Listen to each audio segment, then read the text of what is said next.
to all our viewers from the United States, Korea, and around the world. Welcome to Global Money Talk by SamPro TV, live from the floor of the New York Stock Exchange. I'm your host, Remy Blair, and you're watching our live broadcast from the financial capital of the nation in New York City.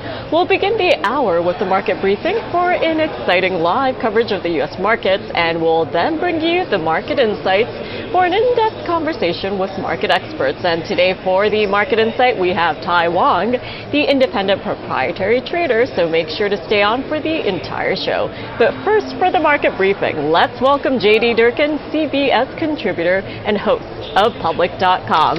Happy Friday, JD. We finally made it to Jobs Friday. Yeah, we finally did. A very happy Friday. Not happy for all investors, unfortunately, because I think the selling storyline so far in September appears to be carrying over into this Friday morning session, but regardless, great to be with you here. Likewise. Well, we've been talking every single day this week leading up to this jobs report, and in terms of the headline figure, it did come in below expectations, but it is still above the 100,000 level. And we also saw that unemployment rate dipped lower to 4.2%. We saw interesting reaction from the stock market. Right now, we are down significantly for the NASDAQ, about 1.5%, and the Dow Jones Industrial Average is currently lower as well and is down by 0.1%. Meanwhile, the S&P 500 is off by 0.8%. So what do you make of the market reaction? I mean, I think, listen, the storyline this week has largely been that I think investors have been in wait-and-see mode to see what this number looked like and to what degree does this reinforce the central bank's position of an upcoming interest rate cut. And then, of course, the conversation had been, well, if it's too big of a miss on jobs, maybe that opens up the door for what people call a jumbo rate cut of 50 basis points or maybe even bigger. It appears as if investors, according to the CME Group FedWatch tool, still looking for that to be closer to 25 basis points or 0.25% of a deduction off of the federal funds rate. But really, I mean, tech is a really big story here. You're watching the major tech companies really have a very hard session. Shares of XLK, that's the technology sector, are currently down, believe it or not, 2.3% right now on this Friday morning. Those losses are being accelerated by some of the key household tech names that we follow most closely. You see it there on your screen. We are looking at shares of Microsoft, which is 22% of this particular ETF, down 1.2%. NVIDIA is down 4% currently. Apple, Broadcom, Adobe, Salesforce, Oracle. Unfortunately, the list goes on of the big tech players in this particular ETF, all down significantly, down to the right in red territory on this Friday. And this right now is on pace for the fourth consecutive day for the S&P 500 to be in negative territory. And I think it's really helpful for viewers out there to see that chart, as you mentioned, the what we're seeing in tech. So do you want to break it down for us? Why are we seeing this lower movement when it comes to the tech sector today? I think there could be a lot of reasons, and one of them may not be much more complicated, that a lot of these names were simply already overbought. One of the key measures that investors use to determine whether or not a stock or an ETF is in a good position or if it's appropriately priced is to look at what's called its RSI, its Relative Strength Index. And for a lot of these key names, a name like NVIDIA, a name like Microsoft, at times a name like Apple, that have had these incredible run-ups over different parts of the ongoing bull market, we've seen that RSI indicator go north of 70 for those stocks, and that's kind of a wonky trader indicator that maybe the stock is a little too expensive relative to its valuation and where it should be trading. And now we're starting to hear some of the longtime bulls on Wall Street, like Tom Lee at Fundstrat, say, well, let's keep in mind we do average a number of large pullbacks in the S&P 500 over the course of the year, and the fall, September, October, could continue to be a bit choppy as people take some of those profits from those tech names that have had such an incredible run-up throughout the better part of the last 18 months.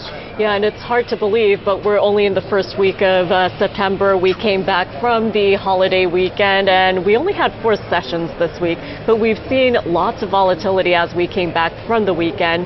And we got earnings out from Broadcom yesterday after the market closed, and we saw shares tumble as the chip company was the worst performer in the S&P 500 after its revenue guidance fell short of forecast. So tell us a little bit about what we saw in terms of the earnings report, and why do you think shares are down so much this morning? I think we are in a part of the AI revolutionary cycle where it's not any longer good enough to beat expectations.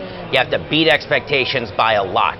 This was, by all accounts, a very good quarter for Broadcom. They beat on the top line, they beat on the bottom line, they've adjusted their forward-looking forecasts for revenue from $11 billion to $12 billion. That's all well and good, but if Wall Street had been expecting those numbers to be even better, everything is relative, and perception drives the reality. So unfortunately, if you are an investor in AVGO, of course the ticker symbol for Broadcom, it's a day where you're like, it was quite a bit higher just a few days ago. The company going on to say that the third quarter results reflect continued strength in our AI semiconductor solutions and VMware. That was the highly touted acquisition from the company last year.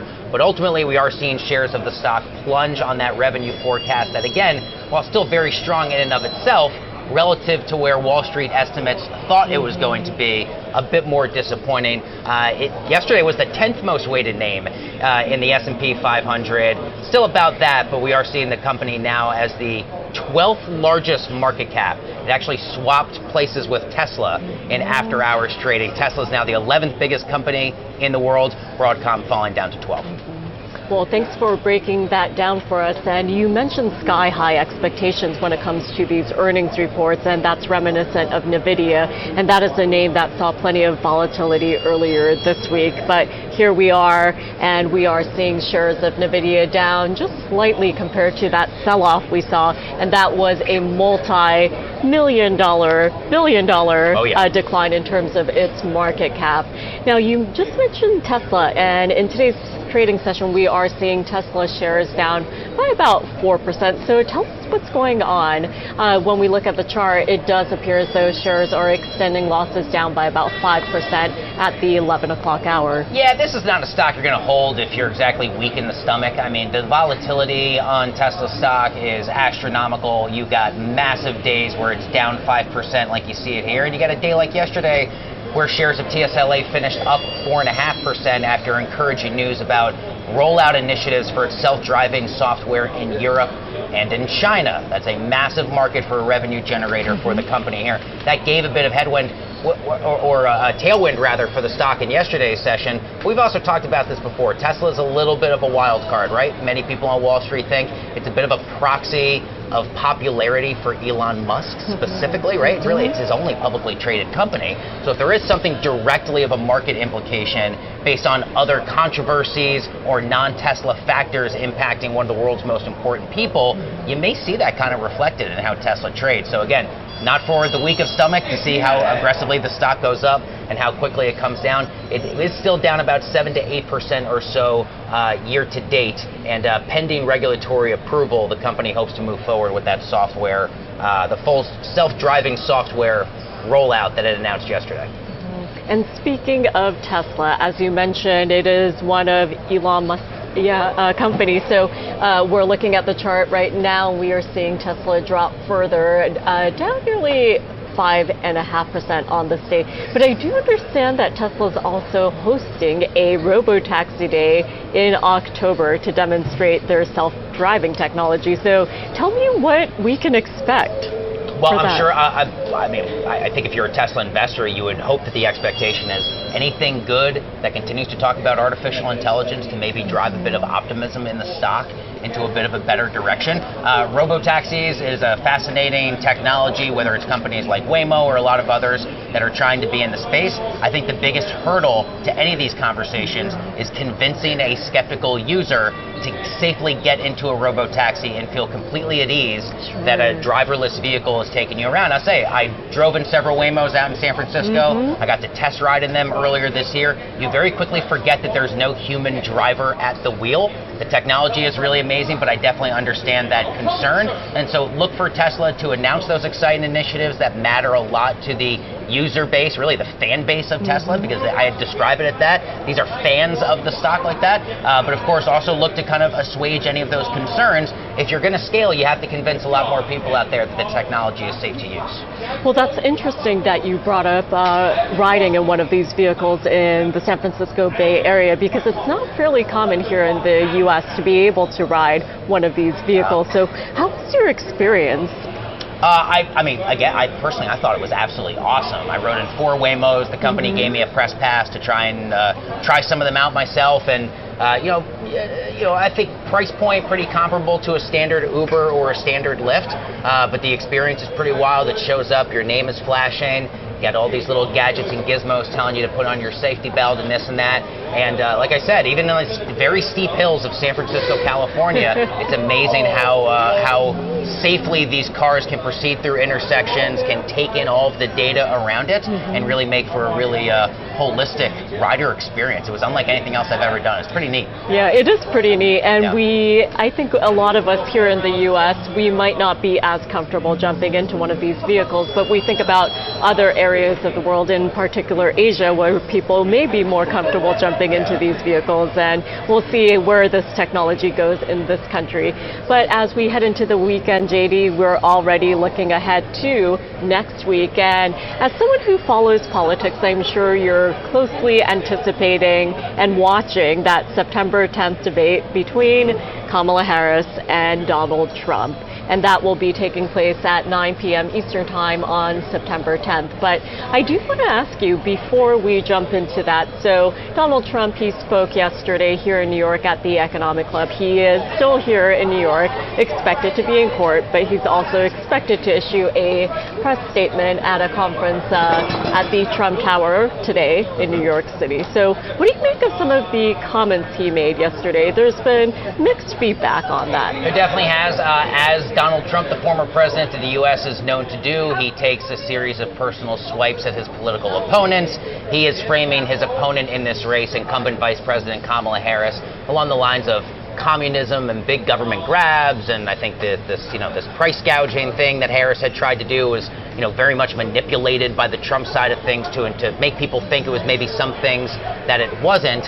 But it was a fascinating relationship emerging between Donald Trump and Elon Musk, and you're seeing that more and more reflected in some of the, if not economic, regulatory announcements from Trump. And that was something he talked about yesterday at length, indicating that he's got an idea basically that came to him from Elon Musk about a new regulatory approval to cut down on government red tape, and that Elon Musk himself incredibly agreed to head it up. So it's maybe a bit of an unlikely relationship, and I argue that because historically Donald Trump has been a fierce critic of EV self-driving technology, but EVs or self-driving technology, but EV cars, the electric vehicle space, so important to Elon Musk, and they have found their common ground, and Musk is now full-throatedly endorsing the Trump campaign.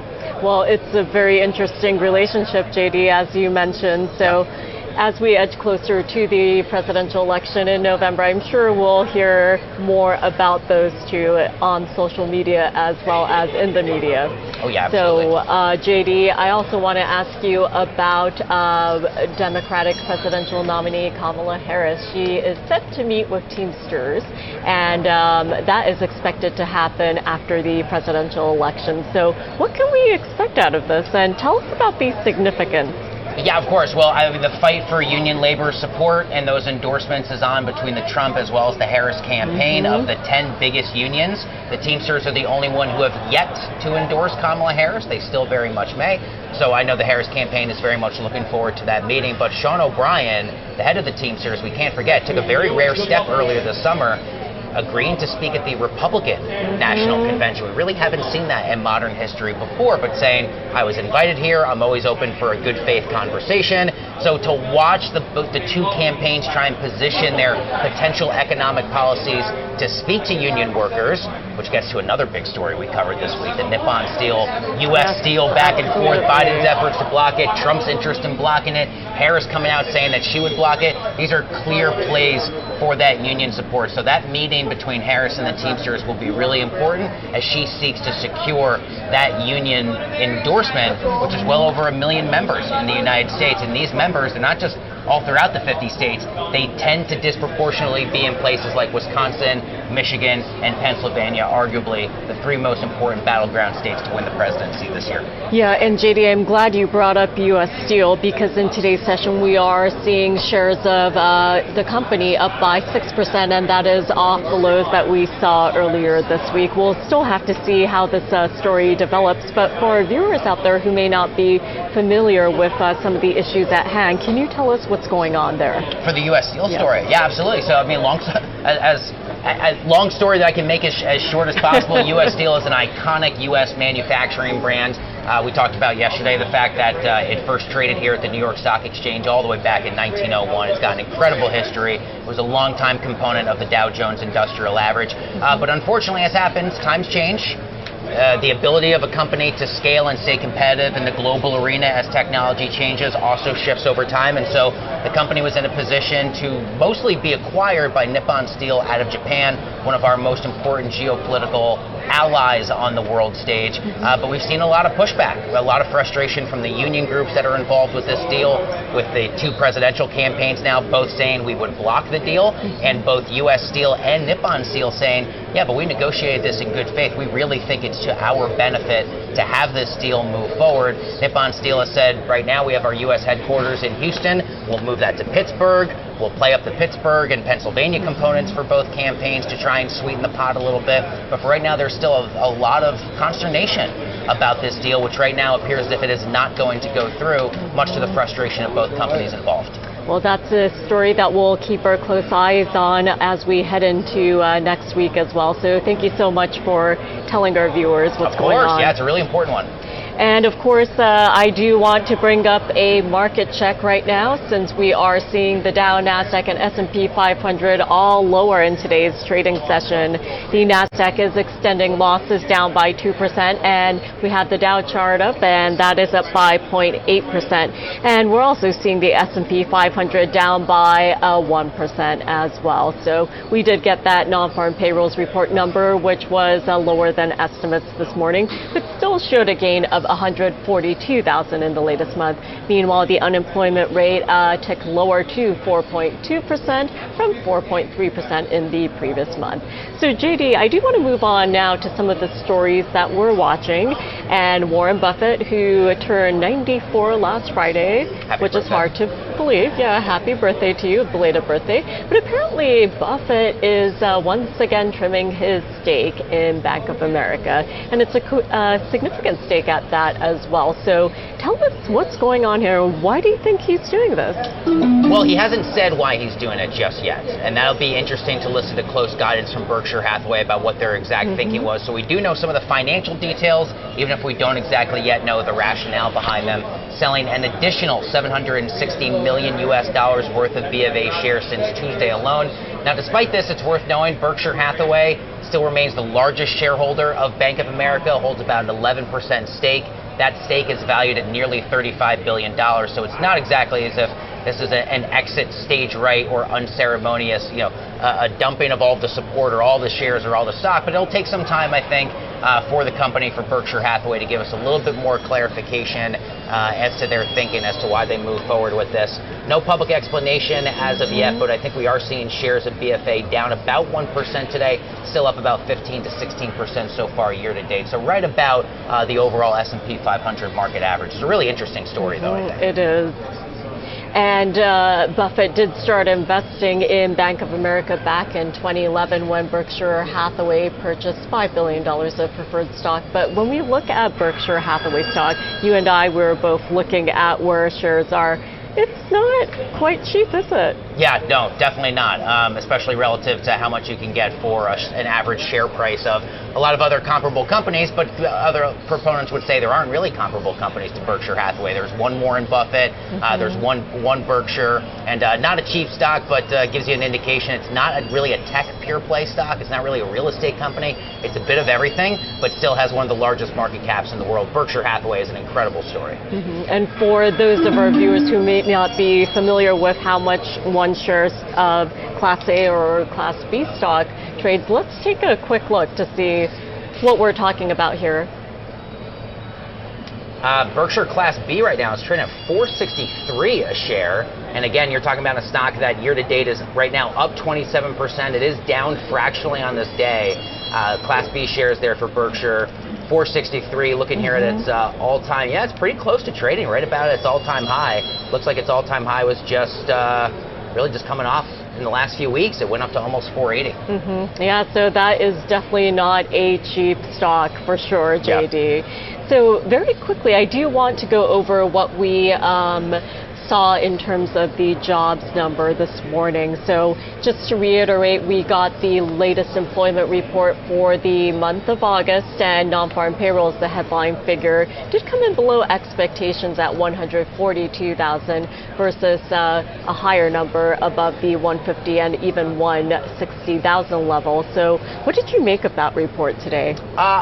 Lighter than expected, but it could definitely have been worse. I mean, we came off a number yesterday with ADP that was at 99,000. The expectations had been for about 162 to 165.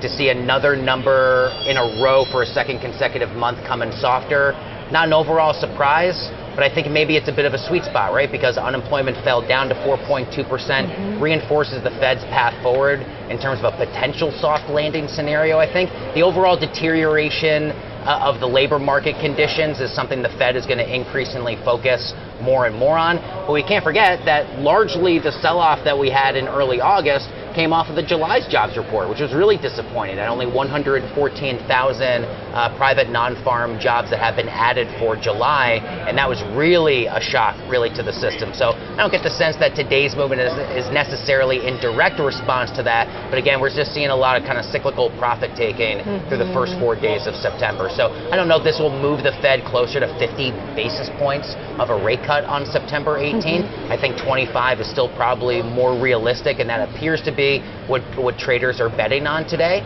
But I think it's the sort of jobs report where you say, not the best we've ever had, but it certainly could have been a lot worse, especially given where ADP was yesterday. And as you mentioned, we got ADP yesterday. We got a slew of labor market figures out earlier this week.